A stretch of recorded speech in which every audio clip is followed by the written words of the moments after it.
Hello, everyone, and welcome to our first official podcast of Season 2. The name of our podcast is The Lion, the Way, and the War, where we discuss Jesus, His church, and the spiritual battle that surrounds us all. My name is Craig Allison, and I'll be your host.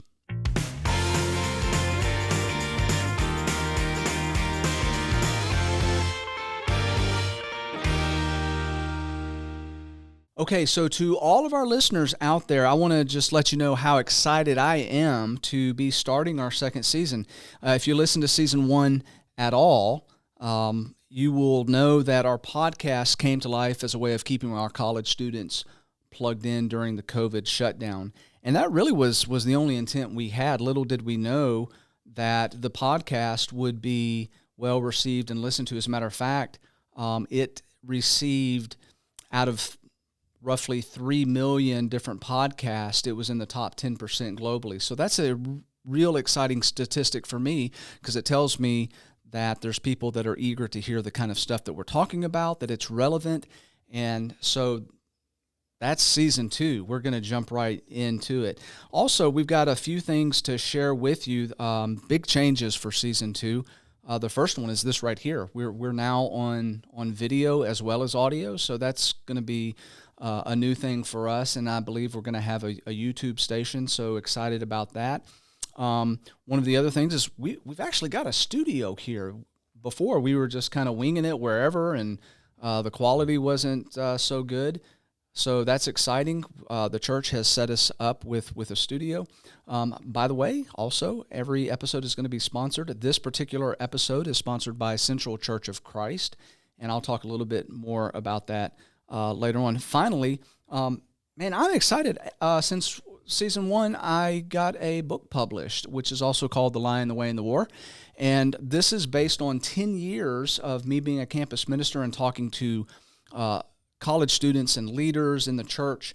And the things that I found out are, I think, really relevant to what we're talking about here today and throughout the rest of the season, which is why is it our college students are leaving their faith when they get to college.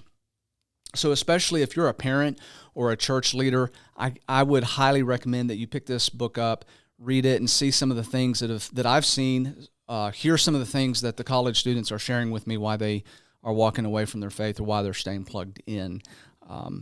Okay, so all of that aside, now let's get to business. I want to introduce our first guest for Season 2, Tynan Breeds. Tynan is on his second year as a student ambassador at the Christian Student Center, and he comes to us by way of Worcester, Massachusetts. We've had this debate. He says it's Worcester. It's pronounced Worcester. It's Worcester, Massachusetts. So yeah. You did correct me because I kept saying Massachusetts. So we got the Massachusetts, which is about an hour west of Boston. Yep. Ty, I really appreciate you coming in today to talk to us and to spend some time sharing some of your story with us. So, and I mentioned the fact that you've been a student leader for 2 years because that's especially astounding to me, given some of your backstory and the spiritual dimension of it. You came to Chattanooga, just different things lining up that brought you here, I think providentially, and you really, correct me if I'm wrong, but you really didn't have like a spiritual mindset about, getting plugged into the student center or anything like that. So, I'm just going to I'm going to turn it over to you now and just kind of share your journey about, how you got here and how all of that led you to being at the Student Center. Yeah. So it all started when I was touring for colleges, and I'm from Massachusetts, and I didn't have no spiritual background whatsoever, didn't intend on going to anything related to, very much so not a Christian ministry. I was touring a few technical colleges in the South, and I got a phone call telling me to go check out Chat State and do their NDT program. I ended up coming to Chattanooga and touring. I really liked it, and I ended up finding a roommate, which happened to be in the apartment building directly next to the Christian Student Center. From there, I went to classes for a week or so without interacting, but my roommate knew about the CSC and eventually invited me to one of their events. So I went and played soccer with them and just kind of fell in love with the community, fell in love with the fellowship. And from there ended up sticking around, eventually learning about God and down the road devoting myself to him. So you talked to me before about, there were some roadblocks, some things that just kind of seemed to dissolve away that enabled you to get to where you were. So to talk a little bit, share, if you don't mind, share some of those things that happened. So first of all was just moving away. The money was a difficult thing because I'm out of state. So obviously there's a lot more, and not going to some of those technical colleges, I was giving up some scholarships that I was offered. But from what I saw, I, was quickly given grants from Tennessee to go to school. So that took care of my first year. And then I was able to get in-state rates for school, which just completely eased the pain of the money. And which is not normal. No, which I'm very grateful for. Yeah. So that was just one of the roadblocks. Another one was Chat State does not have dorms. So I was needed to find a roommate. And this was very late in the year for finding someone to live with for this year. But I ended up finding my roommate, and we, I just met him very quickly, and very quickly it worked out. And like I said, the apartment building I moved into was directly next to the CSC. So that proximity was crazy. Yeah, and out of all the roommates that you could have possibly found in a city that has, a little over 250,000 people, it just so happened that you found a guy that literally, like you said, was right next door to our facility. And knew people from back home that went there. Right, exactly. And then you had issues, with the whole licensing thing, and all of that seemed to, getting your driver's license, all of that switched over, and all of that, fell into place for you too. Right? It all worked out very quickly. Yeah. So, and that's kind of the interesting element to me is any one of those things, and any under normal circumstances, take lots and lots and lots of time, because you're dealing with, in some of the regards, university systems. I can tell you, not a slam against Chattanooga State, but it's kind of tough to get paperwork and stuff. It has a tendency to get lost, and so there's that aspect of it. And then you're dealing with governmental, any government bureaucracy is going to take a long time. You literally, it just all boom, boom, boom fell into place so quickly. It almost took care of itself very quickly. And that's amazing to me, because it really shows that this is somewhere I was kind of meant to end up. Yeah. And still, the spiritual dimension had not entered your frame of reference at this point. It just, everything's lining up. Everything's working out for you to be in Chattanooga at Chat State in a program that you liked. And then you got in there, and I think you really connected with at least one of the professors there that was spiritual in nature, which is also kind of an unusual thing in state universities. You don't have a whole lot of professors that profess to be of faith, of Christianity. So that was a neat thing for you also, right? Right, definitely. Yeah. Okay. So I've got some questions I'd like to ask you, and we're just going to go through some things and talk about, and have some discussion. I may have some follow-up questions for you. So the first question I wanted to talk to you about is, how did you personally find out about the Christian Student Center? So, as I mentioned, my roommate that I moved into, he was, a pretty devout Christian, and I had been curious about it, but not enough to ask or kind of get into it myself. So eventually, when he invited me to a student center for a party that they were having, this has been a week of me being here. I hadn't made a lot of friends. I was getting pretty homesick.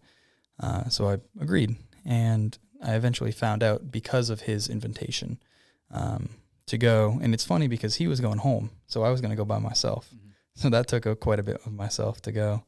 But the initial finding out about the CSC was from him. Okay. Do we want to give a shout out to that person?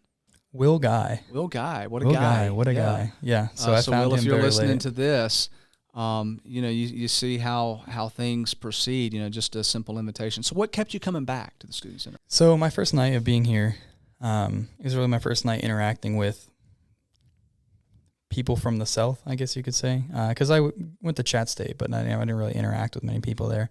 And especially so at the Student Center, the hospitality that I received, just welcoming faces, people. Nobody made fun of your accent either, right?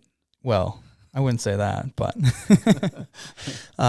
maybe not at first. Maybe after they knew me. But just to be welcomed into a community so easily, people taking interest in you, taking interest of why you're there, who you are, and caring.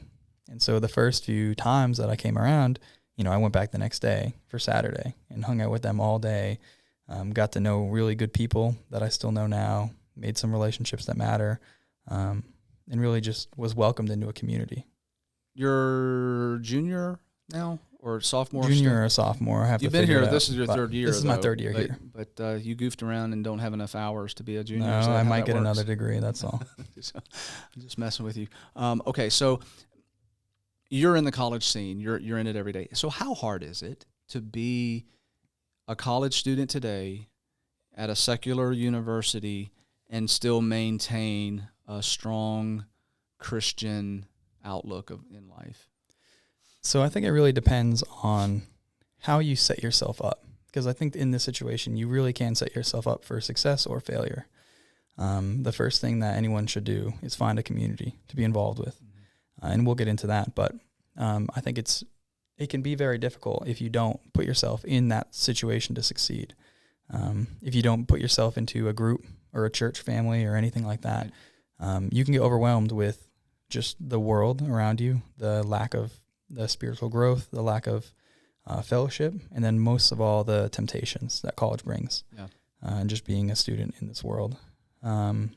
It brings with it a lot of opportunities to fail and a lot of opportunities to fall away. And certainly at a state university, we're competing against a lot of those opportunities that students have to choose other pathways. So this is something I keep hearing over and over again. It's something I mentioned in my book is it matters who you hang out with. It matters who you surround yourself with. It matters about community. So it's good to hear that from a college student and actually, you're cognizant, you're aware of that fact, and you choose to be in that type of community. Okay, so how important is, kind of speaking of that, how important is church family during the college years? So for me, personally speaking, the church family is just foundational to your faith and foundational to keeping it. I know that it would be very difficult for me if I didn't have the church family that I have here. And it was just foundational for me growing my faith and finding it in the first place. But for someone who is going to college, especially if they're going far away, not where they can't be in their home church, putting yourself in a situation, putting yourself in a church family is absolutely necessary for so many reasons, but most of all, just to have that community and people there to fall back on, people there to talk to, people there to be there for you, because college is challenging. And I think maybe they don't, underestimate it, but it's so important to have people behind you, especially spiritually. I hear a lot of college students say, I'm spiritual, but I'm not religious. And it's kind of a way of them saying, I don't really need to be involved in a church community. I don't have to go to church. I don't have to get up on Sundays. I don't have to go to Bible classes. I don't have to participate in that stuff because I know that I'm a spiritual person. I know I love Jesus and all of that. You seem to be saying that that's really not a great outlook. No, because, as we're talking about this, it just makes me think about the challenges I faced and then all the response that I've had, all the good responses that I've had from the community and from the church family that I find myself in. I know I can go to anyone with all my problems, and I know that someone will be able to help me very effectively. There's a level of intentionality there that is required on your behalf, right? Right. So what is it that makes some college students, they're just not going to, they don't want to do it. They don't want to make that intentional effort to connect to a group of Christians. They'd rather just sort of stay on the fringes.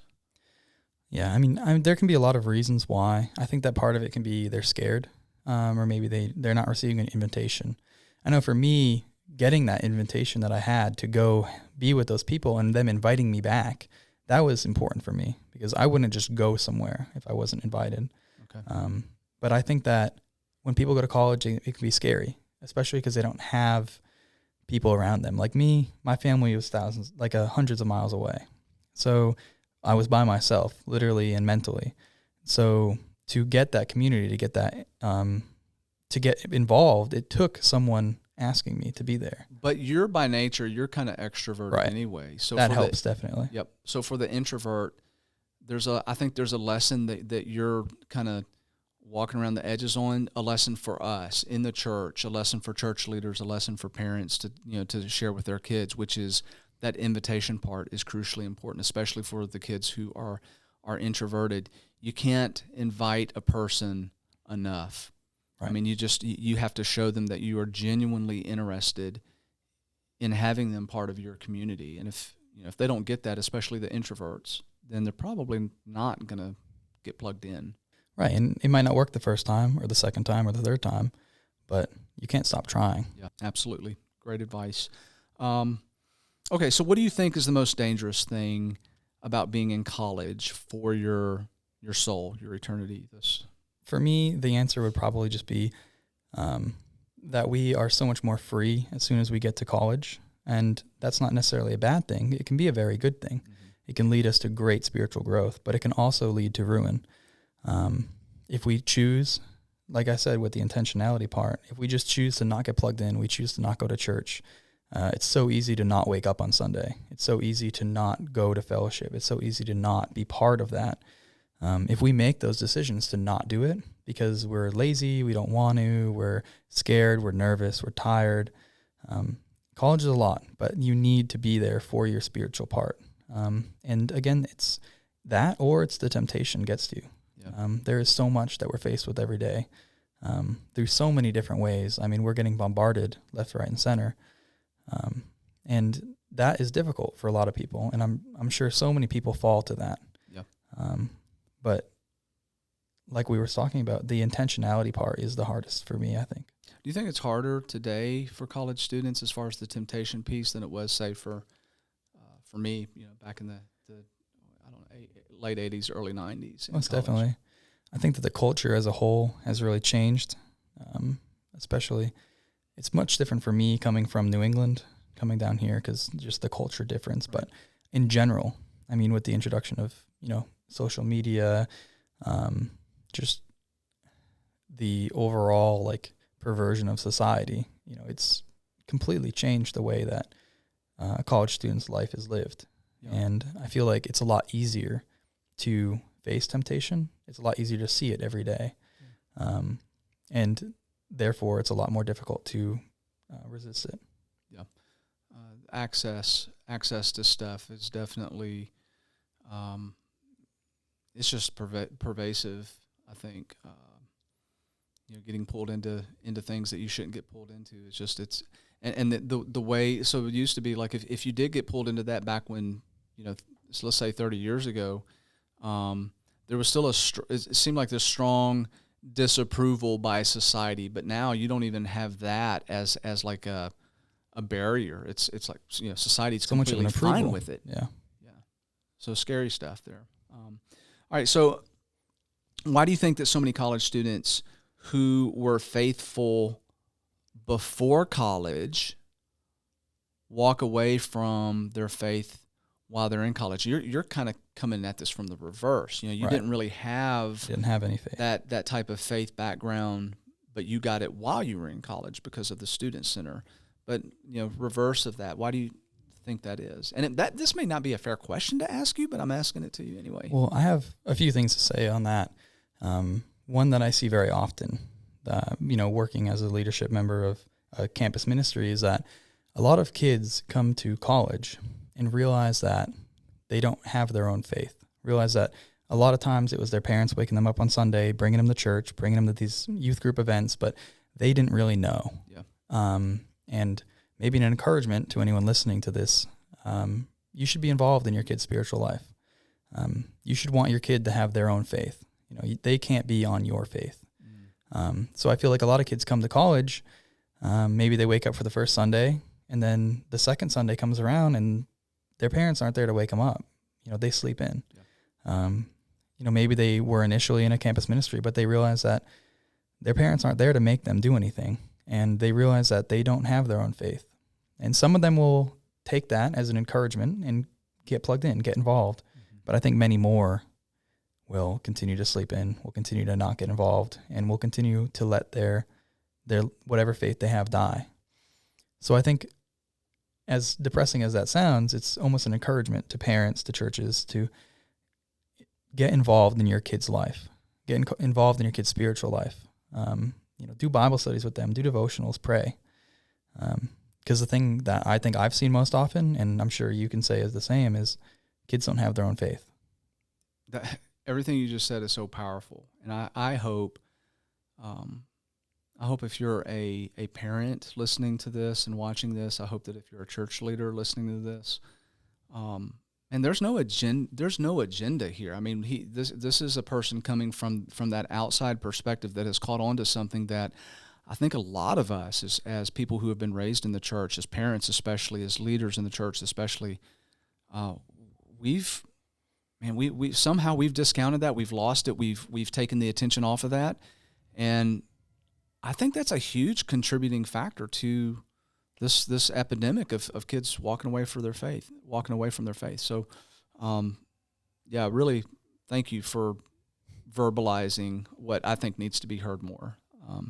Okay, so how do you handle, as talking back into the college stuff now, how do you handle at a state university, say, professors who look down on Christianity or maybe coming from a non-believing or atheistic background? I don't know if you've had any of that or been exposed to it or not.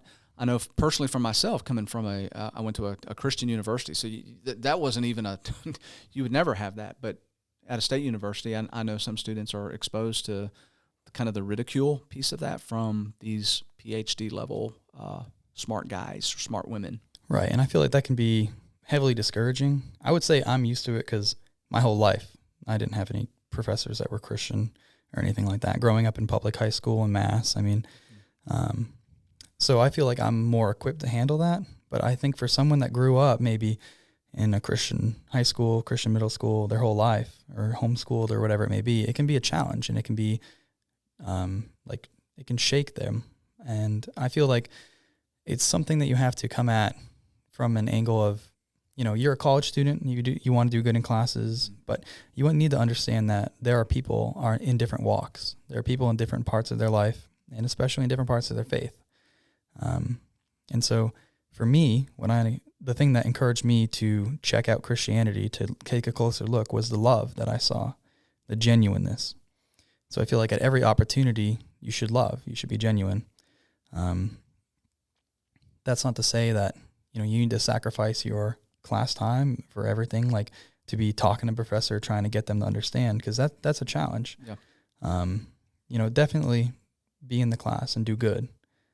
Try to be good in their class and be an example. But don't get discouraged because there's a professor looking down at you for your faith. Don't be discouraged because they ridicule Christianity in a lecture or something like that. Not that I've ever seen that, and hopefully no one ever will, but I can definitely see that it's a discouraging thing that people face. But I would say just be strong and understand the love that both you have and that you must give to others. Okay. Was there a moment in when you got to Chattanooga and you started thinking about God and just eternity and this whole Christian stuff, was there a moment that really sealed it for you, that you knew that this was a moment where you needed to be really serious about your faith? I wouldn't say there was so much of a moment, more like a series of events. I think that, coming to the student center for the first few weeks and kind of being interested but not really part of it, it definitely showed me a lot. But that love, like I was talking about, really just, I couldn't shake it. I couldn't shake the feeling of being welcome. And as I started to talk to you more, started to talk to others about Christianity, what it was, who was Jesus, who are these people that they're talking about, what is this book that we're reading, it started to intrigue me more and more. And then I started learning about just how evident it is in our lives, how much there's a creator. And, just talking to you more about myself and my journey and all the things that I thought of as just conveniences, things that worked out, just happened that way. I started to realize that, maybe I was there for more. Yeah. And I think that's what we kind of came to realize in your office one day when we were talking, that it kind of hit me that, maybe there's more to me being here than just to get a degree at college. Maybe there's some like world shattering realization I'm going to come to.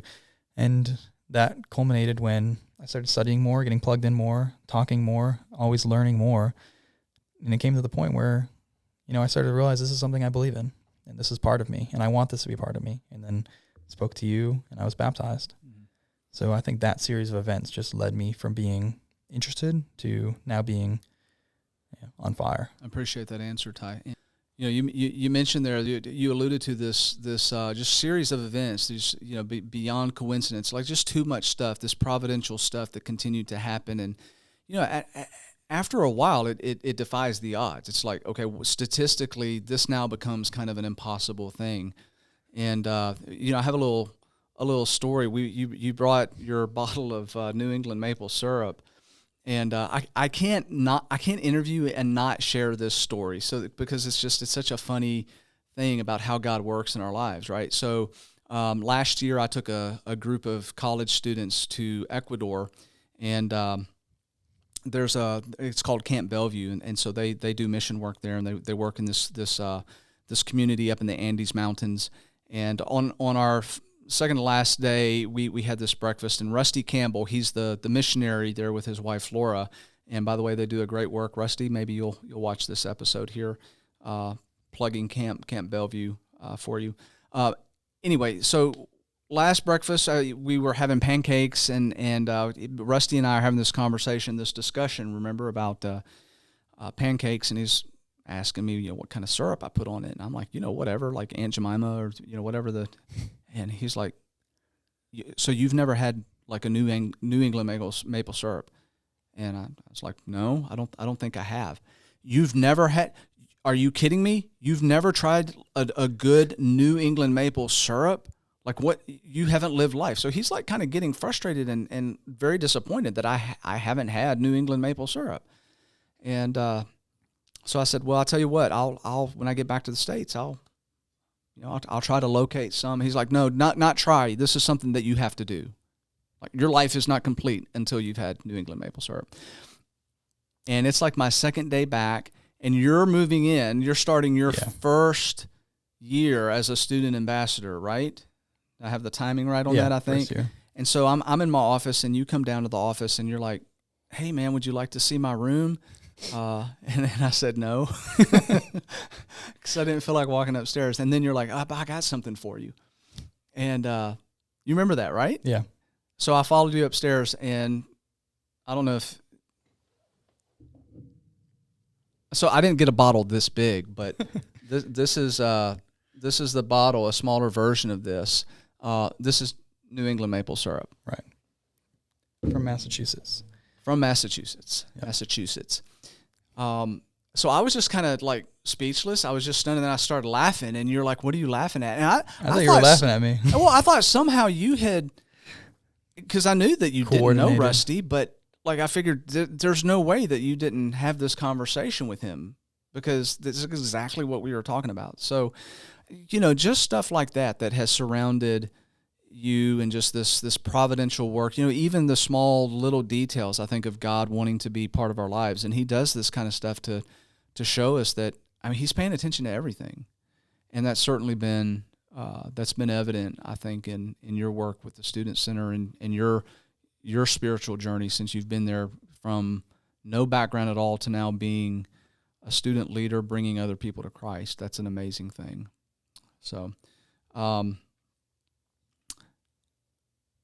okay, so Ty, I'm going to let you off the hook now, but I am going to throw you a curveball, because we do, for those that don't know, we do kind of like a pre-show, so that the people I interview have a basic idea of the kind of things I'm going to ask.